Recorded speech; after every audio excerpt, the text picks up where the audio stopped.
Welcome back, and we are continuing this conversation about today's budget, the inaugural budget of President William Ruto, 3.6 trillion shillings budget. And Kenneth, let me just ask you this question. Let me just quote it directly, what the World Bank told Kenya. And the World Bank has warned Kenya against tax increases in the coming fiscal year. We're talking about the 2023-2024, saying it may end up slowing down economic growth, activity and growth. And in its latest economic update, the bank said that at the current rates, the tax revenues have already recorded a modest growth, but at the expense of the economic activity, resulting in quote-unquote sluggish growth in employment and household consumption. So World Bank gives an advice. This is where at times the country goes to when it needs to borrow money. Yeah. And we totally ignore it. You know, as my colleague David had put it, the main changes that we see in the finance bill are really to extract money, not to spur growth. And I think that's why World Bank, because, you know, looking at their metrics, they're saying we need to spur economic growth. But these taxes are reducing the capital that, you know, as an individual who is going to be taxed 35%, it means he doesn't have, you know, that capital now to even start a business. And that's why some of these tax increases. And, you know, you had asked a question about evasion and avoidance. Yeah. You know, there's a very thin line between how do you tax plan your affairs. And I can give you an example. When you look at employment tax, and specifically for individuals, which is being proposed to be increased, say, at higher band of 35%, and you look at someone who has a partnership, which has employed people, partnership is also taxed. You are taxed as an individual. So what you might find is that someone might wind up the partnership, form a company, because right now you're having a disparity, a company being taxed at 30%, but as an individual, you're being taxed at 35%. And now when you look at evasion, and I think here is where we might be seeing a lot of this. One of the finance bill proposals affects the small traders, and this is in turnover tax. So what you've done is you want to triple the tax from 1% to 3%. And these are the common people. When you go to, you know, say you're driving, the guy will sell you the jumper cables, you know, those mama boga that you're really targeting. But now you have said you want to increase their tax by 3 times. So what will that person do? I'm thinking they would rather maybe hide and say, I'm not able. My margins are not enough for me to accommodate this tax. So I think really the government hasn't looked at the advice they've been getting from their partners, because if they did, then some of these changes, the timing is not really right. Some of these changes you need just to extend the timing, so that at least you can get fast to spur economic growth before you start introducing the tax. All right. And David, I mean, so here we are. This is a very tricky question. In terms of those people who are earning 800,000 shillings and above, 500,000 shillings and above. I like the way Anthony is looking at me, like bring on that question. Like, this, is it really fair? Because they're asking, is this really fair? Because what you'll tax me at the end of the day, I'll be almost at the same level with my junior. As raising the tax. Thanks collecting money. Nyinyi wenye mnakula 800, 1800 na 1500 kujeni hapa. Yeah. Thanks for that question. It's a tricky one. And I will look at it in 2 perspectives. One is just tying to what my colleague panelist Ken was saying, that we possibly, and government has a better opportunities to think outside the box in terms of how do we then increase the revenue collection without necessarily increasing the tax on the already taxpayers who are already paying tax. So of course, increasing the tax rate for individuals who are earning above 500,000 a month and splitting the rate from 35 to 32.5 and 35, in my view, possibly may not be very creative ways of increasing the revenue collection. All right, just hold on to that thought, David. Let me bring in Jimmy Mbogo, who's at Treasury with the Director of Budget. Jimmy Mbogo, it's okay. It's the day, yes. Kenyans have been waiting for the inaugural budget of President William Ruto with questions. Does it reflect the will of the people? Is it a better budget? Did the Kenya Kwanza listen to Wananchi in terms of the finance bill? Can the director also tell us about the losers and the gainers of this budget? All right, Brenda, first things first, I have a feeling he might not be able to get into the budget policy statement itself. Apologies for that. Jimmy Mbogo will be getting back to us later on. He's with the Director of Budget at National Treasury just to talk to us about this budget. And I understand, Jimmy, you're back? Now I can hear you. As you rightfully said, we are on the 13th floor of the National Treasury building, just a floor below where the CS sits. Now, the department that sits here, that is the budget department. And I want to be able, I just want to walk into the...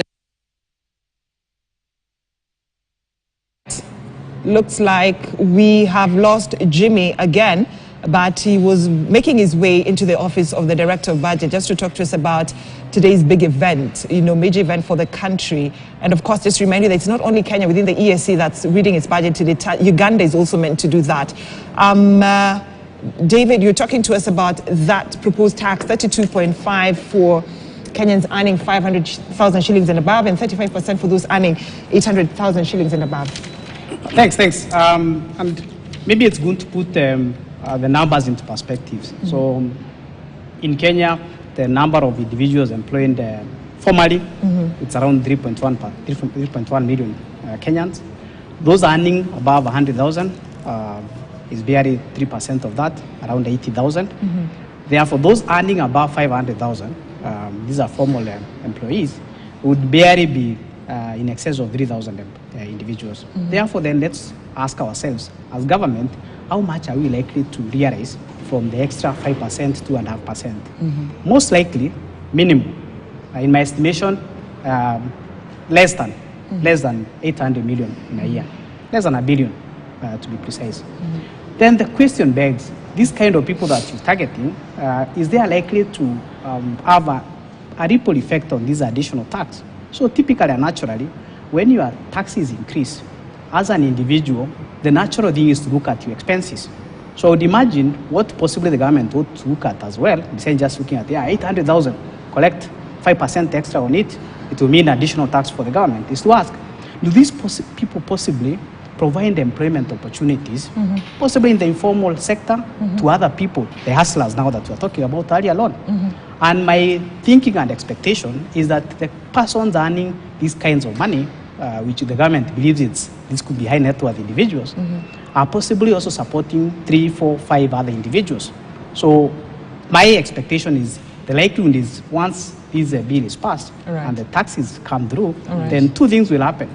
Either the effect will be these kind of people will either go back and look at the expenses, raise their extra farm hands or farm support, extra house workers, extra watchmen they may be employing, or even they run small hustles in Kenyan language where they have 1 or 2, 3 people they have employed, who they are going to release by virtue that then they cannot be able to support them with the extra cost. Because then it's not only tax that's impacting them. NSF was just increased in February. There's a proposal to increase NHIF almost 10, 20-fold. So what will happen is that eventually this single individual who is deemed to be high net worth individual is going to be impacted by many costs. The result will be release some people that you support, just your other expenses, but then now as government, is that the effect you wanted? The last one, just quickly, is possibly these kind of people would be where companies will be asking, is it possible then for the roles they support or their responsibilities to restructure the arrangements into consultants, which then again now denies the government a direct, almost collection at source, in excess of 20-25% of the tax they are collecting. So again, measures that companies and individuals will be looking at. Not talking about additional tax may mean reduce the number of employees, at what level, You need to look at that. All right. So yeah, it's not just a number that you look at. And also, when you look at 100, 500,000, 800,000 in private sector, it could be a completely different amount. And just going back to your cheeky question, when the president says, how can I be paying NHI, for example, at 1,700, well, I earn a million shillings. And again, that a mama boga or a person who earns 100,000 is paying the same amount. What the president is not saying, again being cheeky, is that for him he earns a million shillings, for example, with all costs covered. Yeah. He has no mortgages most likely, or he has transport provided, security, everything is provided. So again, just putting into context, but that's a political question. Yeah. That the 800 is just an absolute amount. Again, it doesn't mean that the amount is still available for tax. All right. And Anthony, then can we say, just based on what you told us earlier on, based on also what Wanjohi said and what David is saying, does it mean that President William Ruto's advisors are not in touch with what Kenyans have to say about the budget and that finance bill that went through yesterday? I wouldn't want to say that they are not in touch. Obviously, they have an impossible task of raising revenue in an economy that is tanking down. It is an economy that is not, the engines are not humming, as it were. But I expected them to be more creative. You know? How creative? And look at what the President Kibaki did when he came to power. How did he raise 200 billion to 800 billion? Number one was to create confidence in the market, that the marketplace is stable, everybody will play by the rules. What did that do? People, even the money they had kept abroad, they brought it in and started investing. But the language that you hear from our national leaders, political leaders, and the policymakers is that there's no money. The economy is not, it's bad. So who will come and invest in a sinking ship? You see the kind of argument that they come up with. So they're not building any confidence in the market. And the economic performance, as much as it is hard science, it's also a bit of about, confidence. So is it that, so is it, when I say, is it that Kenyans are the ones who are not understanding the president? No, I think it's both ways. I think it's both ways. So Kenyans are not understanding the president is not understanding Kenyans. And I'm not talking about the president, I'm talking about policymakers. Okay, so Kenyans... so Brenda, you have to be... All right, so Kenyans are not understanding the policymakers. The policymakers are not understanding the Kenyans. Yeah. Because for us, we've told them, we are manufacturers. We are the one who make stuff. We are the ones who pay taxes. On 3 sectors, we've told them, we operate in an EAC common market union. EAC is our domestic market. Whatever you do here affects our market within EAC.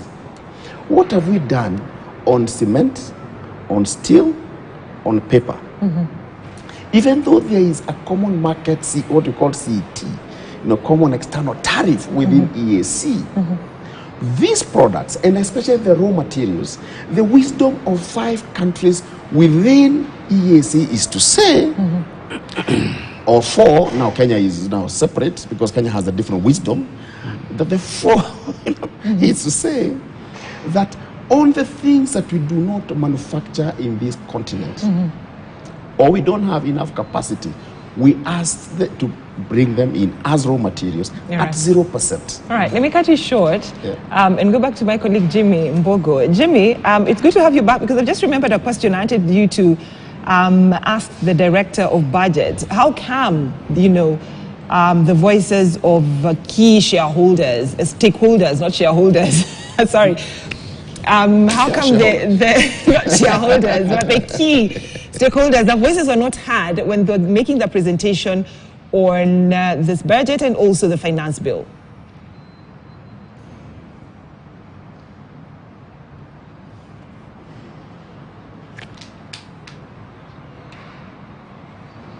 Jimmy, if you can hear me. All right, Brenda. Yes, Brenda, thank you very much. And of course, we had rightfully told you earlier on, we are within the office, the budget offices, that is on the 13th floor of the National Treasury building. Now we're here with Bona Francis Anyona, who is the director of budget. He looks very ready, and of course, the usual red rose flower that characterizes budget day. Bona Director, thank you so much for making time to speak to KTN. First of all, how do you feel about this budget? How has the process been in terms of preparation and just listening to the different views of Kenyans? Well, thank you so much for coming around. This is one of our key milestones in the budget making process. Of course, it has taken us about 11 or so months to be here. So indeed, it is a great day for us. I think it is a day when we expect our CES to go out there and let Kenyans know the policy priorities of the government and the allocations that have been proposed and how he intends to fund those allocations. All right, and of course, I know you cannot go into the details of what is in the budget statement until it is presented to the public. Now, the question that has been on the minds of so many Kenyans is the issue of the cost of living. And just even from the finance bill, you have seen the reaction. How hard did that make this process for you in terms of preparing this budget that, one, addresses the needs of Kenyans and also bears in mind the agenda of the government? I think the best thing is to wait for the CS to tell you how that has been addressed. All right. Yeah. All right. So from where you sit, how the budget that your team has prepared, are you comfortable? Do you feel this is the best outcome that they could get at the moment? Of course, looking at the issues to be addressed and the allocations that have been proposed, I feel it is to the point. All right, thank you so much. And of course, we'll be waiting to see you out there. And as you can see, there's a lot of work still going on here on his desk, just in readiness, doing the final touches as we wait for him and the entire team to be able to accompany the PS and the CS to Parliament, just to be able to present this budget to the Kenyans. And of course, Brenda, we cannot get into the details and the specifics, the specific issues that are contained in the budget before it is tabled in Parliament, and that is something that even the CS himself spoke to yesterday when we were having that sit down with him, saying that as far as policy goes, there's only so much he can say, but just to make sure that no one is advantaged and no one is disadvantaged by the policy pronouncements that are going to come on later on, there has to be an element of surprise. So we wait to see what is that element of that surprise. Of course, we'll try and keep our ears in the ground just to see what else we might be able to latch on before the budget is presented, and be the first ones, of course, to inform our viewers as we normally do. But for now, back to you, Brenda. Thank you so much, Jimmy Mbogo. Gentlemen, we have I may say 4 minutes, so I need to split it. A minute, our closing remarks. So I'll start with the CEO of Kenya Association of Manufacturers, Anthony Mwangi. Yeah, I just wanted to make this, and the time has run faster than that on those sectors that I'm telling you, that we're putting the Kenyans on notice in those sectors, that once it passes as it is, we're going to see shifting of cement manufacturing in the markets, and steel and paper, in favor of our Uganda and Tanzanian brothers. When we meet at EAC, they are actually very happy with us. And they tell us, we like your decision-making models. We like it because the moment we choose to outprice ourselves out of the market, if you go to Western Belt, you go to Lake Region, you go to Namanga areas, those markets are being served by products from EAC in the producers. Now, you make it more expensive now by 10 to 7. There are rumors that are going to go to 17%. You will see Tororo cement in Nairobi. All right. So, all right. A minute. Actually, less than a minute. I'm being told by our director to wind up. Yeah, I think, Brenda, what Kenyans want is accountability and credibility, because if I can see where my taxes are going, we have subsidized education, we have good infrastructure, then I'm very sure Kenyans are willing to pay the tax. Right. And I think the main focus should shift to expanding the tax base rather than increasing, the tax. And I think that should be the focus, and that's not what we've seen in the finance bill. That's what we've seen in the finance bill. David? Thanks. I think as anyone would see, Kenyans need to tighten their belts. Things are going to be tougher, especially if this bill goes through the last reading next week. And therefore then, possibly from then, the Kenyan side is what can the government do? So it's never too late. The government can still reconsider some of these tax proposals, so then they align them with one opportunities to create avenues for individuals and companies to be able to then grow the economy and eventually collect the tax. All right. I like the way you're being optimistic, David. They might reconsider, and that reconsidering is what Kenyans are hopeful about when it comes to several tax proposals, excess duty, that have been put in place. So this afternoon, we assure you of an in-depth coverage, 360 angle degree, only the best way that we can, of that inaugural budget of President William Ruto that will be read at 2:30 p.m. by the CS4 Treasury, Jogona Ndongo. And of course, our reporters, different parts of the country, at the county level and also at the National Assembly, to give you that in-depth coverage. Anthony Mwangi, the CEO of Kenya the Kenya Association of Manufacturers, asante sana for joining us today. And also Kenneth Onjohi, Associate Director in Tax, KPMG. And David Mwiti, asante, the Associate Director at the Global Employment Services. And Brenda Zedaradido, asante sana for watching. Agnes Gakunga, up next with Yanajiri Still, coverage of today's budget in Swahili language. The men and the women behind the scene who made this program a success, including your viewers. Thank you. Enjoy the rest of your viewing.